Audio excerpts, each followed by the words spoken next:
up, y'all? J. Cole, Cold World. We back at it again. hardknocktv. You already know. They tell me I should fix my grill cause I got money now.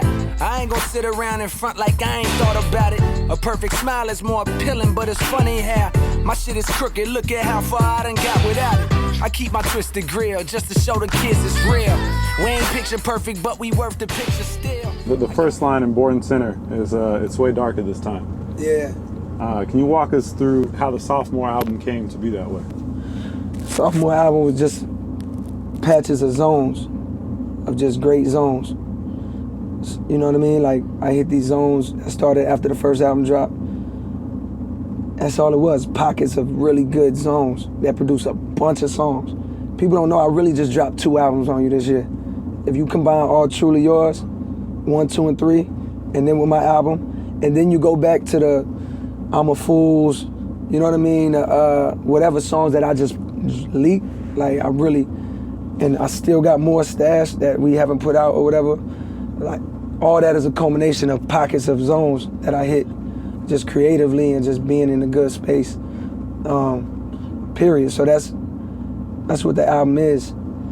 In terms of it being dark, there was some real dark shit that I made in the process. Some of it ain't even on it. There's one song I was like, am I ever gonna put this out? It's mad dark. It's like, it's, you know, almost too dark.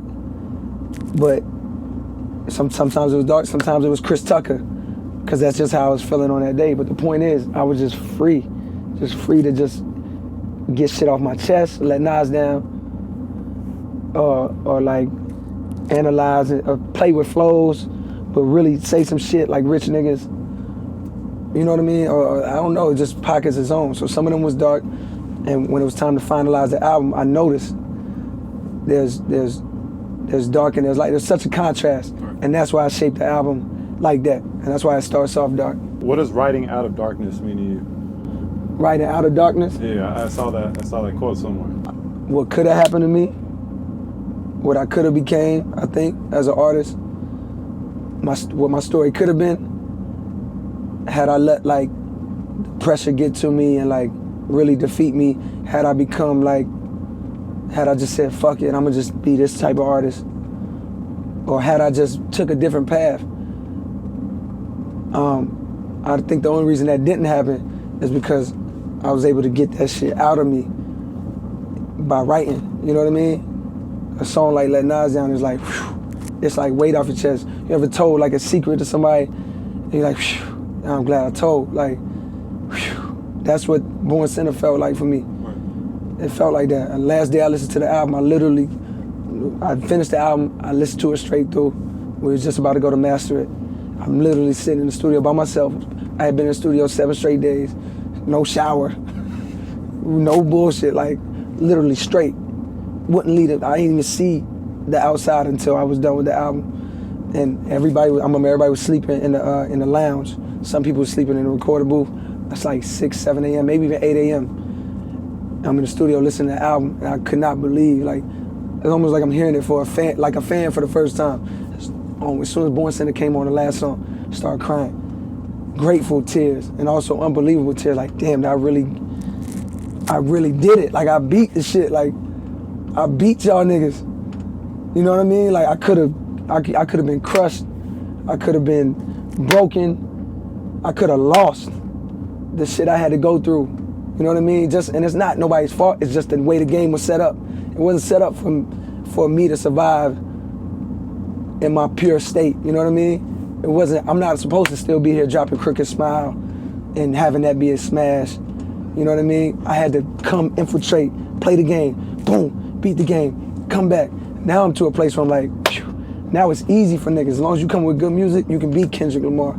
You don't gotta put out your song with Lady Gaga, whatever it is. You could be Joey Badass, and you ain't a label not gonna tell you, hey, but you need a single. No, man, just develop your fan base and put out a great album. You know what I mean? I ain't had a luxury, so I could have been crushed. They tried to crush Wale. They almost crushed that nigga. You know what I mean? Like, I literally watched the system almost crush him. Thank God he bounced back. Thank God he got hits in the career right now, and thank God he's killing, because the system tried to crush him. It ain't one person, it ain't Jimmy Iovine, it ain't Mark Ronson, it ain't Jay-Z. It's the system that was telling artistic young niggas that you gotta do it this way. They could have got me. Born Sinner's like, oh, that's me, like y'all could have got me, and I'm telling. So I'm listening to that album at the end like, shh, unbelievable. Like, people don't know, they don't know how I feel, but I really felt like I made it through, like I'm here.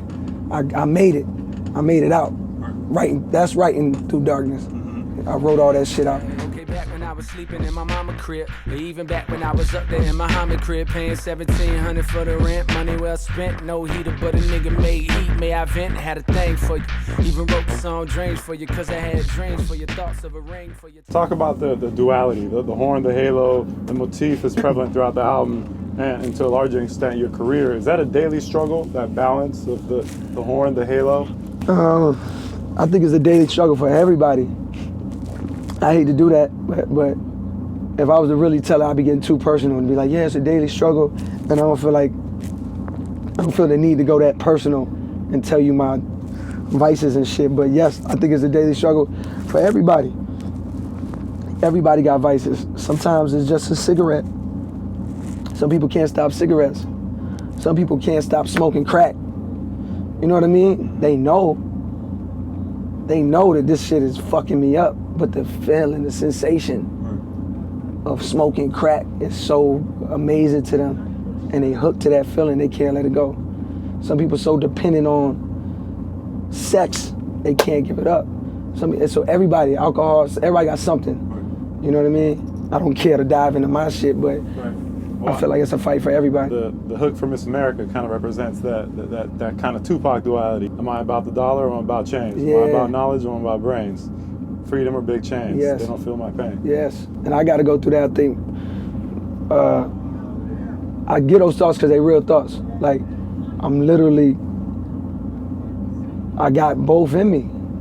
You know what I mean? For whatever reason, I feel like because maybe everybody got both in them. I don't know, but I know that I do love my chain, and I love this watch, and I love the feeling of getting one. But I do know that that's probably not the smartest thing to do with my money, and I do have guilt about buying it, knowing what I could get for this.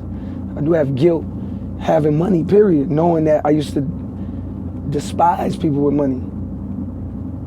Like, me and my brother used to be like, oh, they rich. They rich. Like, we go to school with kids. Oh, he rich. He drive a Benz. His father bought him a Benz. What?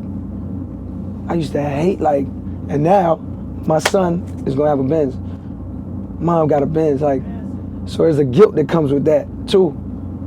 So I'm not one of those rappers that's like, or one of those people, because it ain't just rappers, they just a reflection of people. Like, I got money, I'm getting money. Nah, that's not my character, you know what I mean? So I gotta deal with that, I gotta live with that. Who the fuck will tell my nigga sorry? Never seen his pops cause he's sorry. Fuck them education would ask for reparations, but I'm probably just gonna go on by Ferraris. Please forgive him. According to the preacher, man, he needs Jesus in him. But the devil run the TV, so the demons in him. I'm in trouble, did a deal with the devil, now I'm pleading with him. Like, give me my soul. On Illuminati, you say, did a deal with the devil, now I'm pleading with him, like, give me my soul. What does that represent to you? It represents the game, the industry. You know what I mean?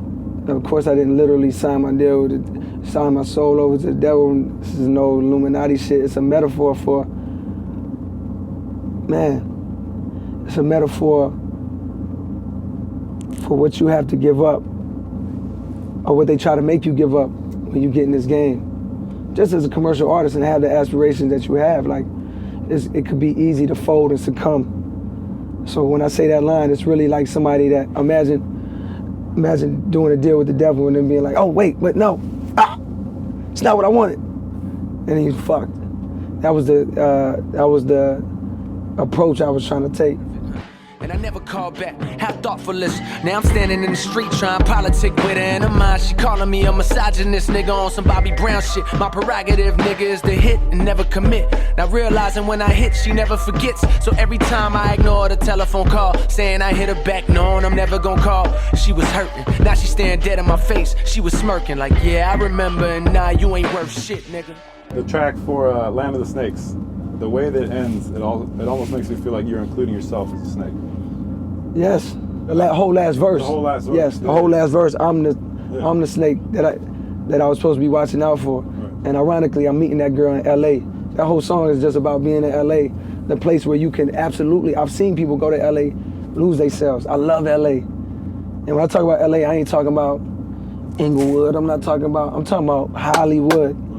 Because when you a celebrity and you go to LA, you're not going to Watts, you know what I mean? You're going to Hollywood. So I say that song's about my love for LA, but how dangerous I see it is, because I've seen people, rappers, whoever go there and just literally, they not the same person no more. They believe it. They start to believe I'm this character.